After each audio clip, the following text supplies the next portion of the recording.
మరి doctor YSR ఆరోగ్య విశ్వవిద్యాలయం ఇది 1986లో ఒక చట్టం ద్వారా ఆనాటి ప్రభుత్వం ఈ మెడికల్ కాలేజీని తీసుకొచ్చిన విషయం మనందరికీ తెలిసిందే.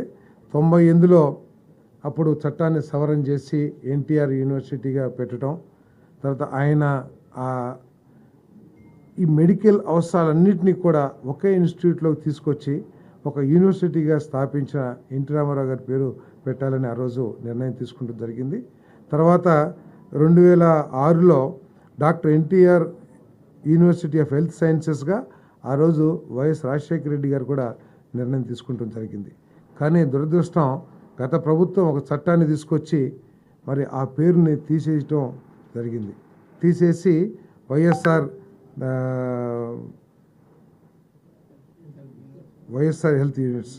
హెల్త్ యూనివర్సిటీగా పెట్టారు.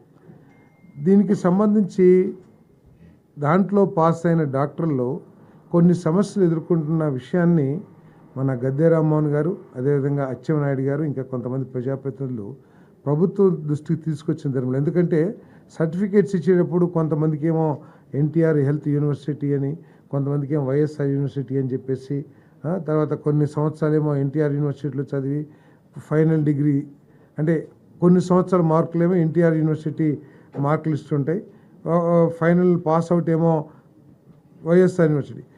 ఇవన్నీ కూడా సమస్యలు ఎదుర్కొంటున్నారనే ఉద్దేశంతో మరి తిరిగి ఆ యూనివర్సిటీకి డాక్టర్ ఎన్టీఆర్ యూనివర్సిటీగా పేరు పెట్టాలని చెప్పేసి మరి నిర్ణయం తీసుకుందని చెప్పేసి కూడా మనం చేస్తా ఉన్నాను.